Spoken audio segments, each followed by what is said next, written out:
राजनाथ माझी जिंदाबाद, ग्राम पंचायत राज भूसाऊ की जनता जिंदाबाद। आपका बटन कहाँ दबेगा, आपका समिति सदस्य कैसा हो, जैसा हो। ग्राम पंचायत राज भूसाऊ से सुयोग शिक्षित एवं लोकप्रिय समाज सेवी बीडीसी उम्मीदवार भाई राजनाथ माझी, जिनकर चुनाव चिन्ह बा डोली छाप, ईवीएम मशीन के क्रमांक संख्या 6 पर अंकित बा डोली छाप। तो ए भैया जहाँ देखी डोली छाप वहीं दबाई बटन आप, तब की भुलाए के नहीं खे। ए चाचा ए चाची ए भैया हो, हाथ जोड़ करिले विनतिया हो, भोटवा दी जरूर, भोटवा दी जरूर।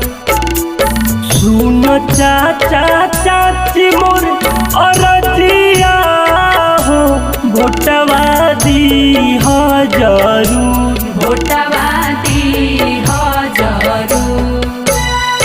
न जात पर न पात पर, न जात पर न पात पर बटन दबावे के बा अब फिर डोली छाप पर।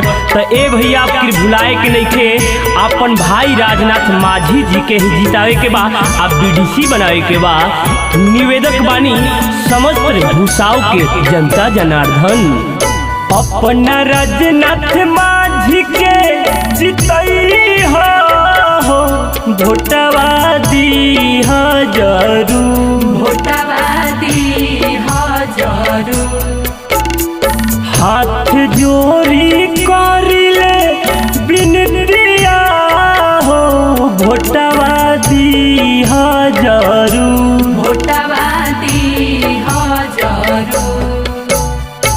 ईवीएम मशीन के क्रम संख्या 6 पर अंकित बा डोली छाप। तो जहाँ देखी डोली छाप वही दबाई बटन आप।